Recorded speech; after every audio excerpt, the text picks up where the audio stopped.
بسم اللہ الرحمن الرحیم اللهم صل على سيدنا ومولانا محمد افضل صلواتك بعدد معلوماتك وبارك وسلم وصل عليه. بسم اللہ الرحمن الرحیم.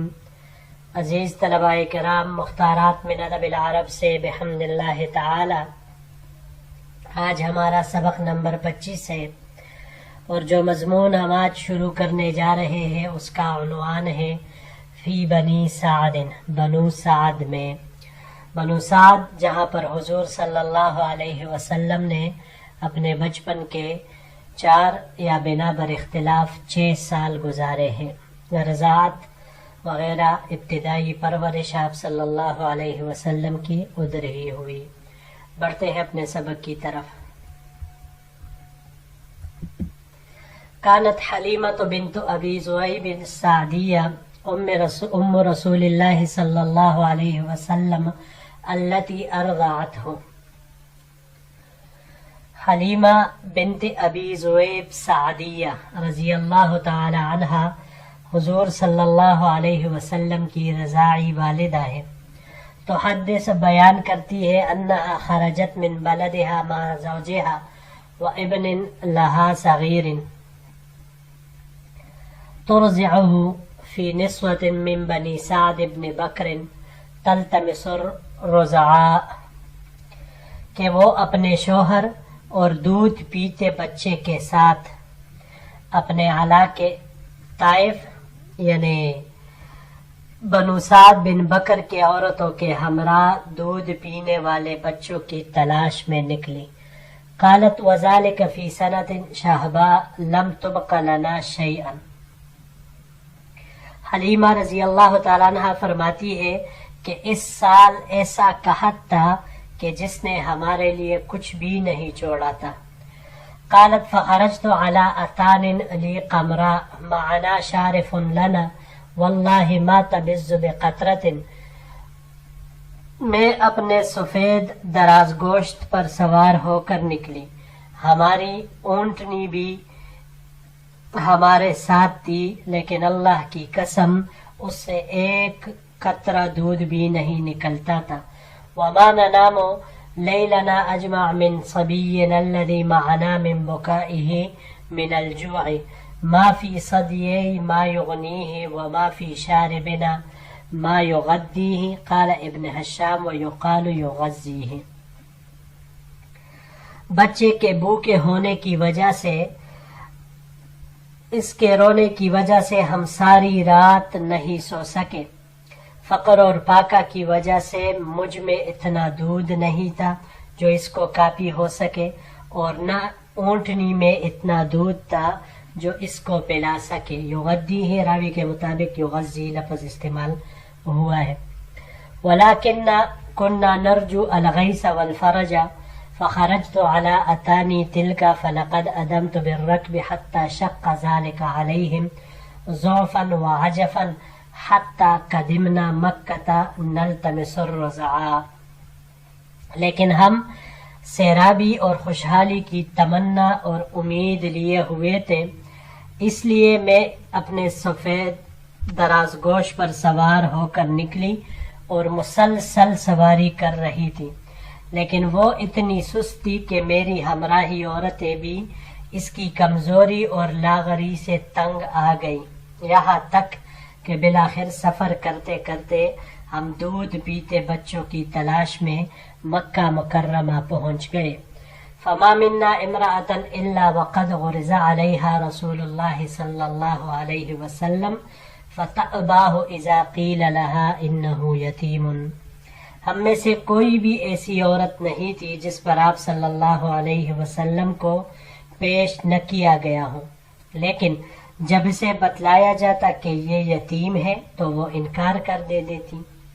وذالک انما کننا، یہ اگلے سلائیڈ کے ساتھ اس کو جوڑ دیں گے. یہاں پر یہ چند الفاظ ہیں. پہلا اس میں سے الرضعاء.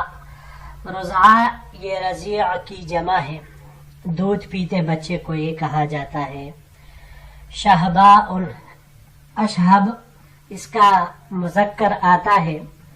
یہ ایسی خشک سالی کو کہا جاتا ہے کہ جس میں نہ سبزہ ہو اور نہ بارش ہو. باب فتح سے شہبن جلس دینے کے معنی میں آتا ہے.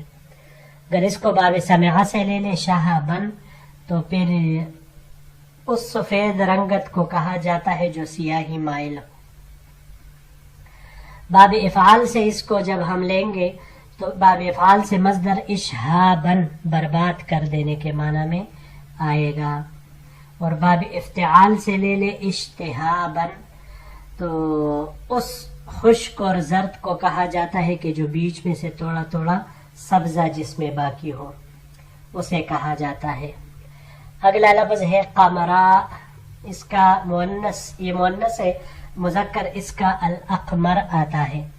سبزی مائل سفید رنگ والا، وہ سفید رنگ جو سبزی مائل ہو. باب سمعہ سے قمرن بہت سفید ہونے کے معنی میں. اور باب نصرہ سے قمرن میم کے سکون کے ساتھ چین لینے کے معنی میں یہ آتا ہے. اس کو اگر ہم باب افعال سے لے لیں تو باب افعال سے اس کا مصدر اقمارن آتا ہے. یہ چاند نکلنے کا انتظار کرنا. اور باب مفاعل سے مقامرتن آپس میں جوا کھیلنا، باہم جوا کھیلنا، اس معنی میں یہ آتا ہے. یہ باب افعلال سے بھی استعمال ہو سکتا ہے. اقمیرارن سفید ہونے کے معنی میں یہ آتا ہے. شارف، شارف یہ بوڑھی اونٹنی کو کہا جاتا ہے. اس کی جمع شرف، شرفن یہ آتی ہے. اس کو اگر ہم باب نصرہ سے لے لیں شرفن تو عزت اور مرتبہ میں کسی سے غالب ہونا. اور اگر سمعہ سے شرفن آئے گا پھر را کے حرکت کے ساتھ بلند ہونے کے معنی میں استعمال ہوگا. اس کے علاوہ یہ باب کرما سے یہاں پر استعمال ہوا ہے شروفن بوڑھے ہونے کے معنی میں، اور یا مصدر شرافتن دین اور دنیا میں بلند ہونے کے معنی میں یہ آتا ہے. اگر باب تفعیل پر اس کو لے جائے باب فعال سے بھی آ سکتا ہے اشرافن سیدھا کڑا کرنا. باب تفعیل سے تشریفن تعظیم کرنا، عزت کرنا، اس معنی میں آئے گا. باب استفعال سے استشرافن، استشراف یہ ہاتھ کی آڑ کر کے نظر اٹھا کر دیکھنا. یہ بندہ ہاتھ اپنے آنکھوں کے سامنے کر کے اس کی آڑ لے کر نظر اٹھا کر اوپر جو دیکھتا ہوں. تبزو بزازہ باب ضربہ سے بزن و بزوزن توڑا توڑا بہنا، اس معنی میں آتا ہے. اور اس کے علاوہ یہ باب ضربہ سے اور سمعہ سے مصدر اس کا بزازتن بھی آ سکتا ہے. موٹاپے کے ساتھ پتلے اور نرم چمڑے والا ہونا، یعنی ہو موٹا لیکن چمڑا یہ نرم اور پتلا ہو. باب افعال سے اگر اس کو لے لیں ابزازن تو تھوڑی سی چیز کسی کو دینا.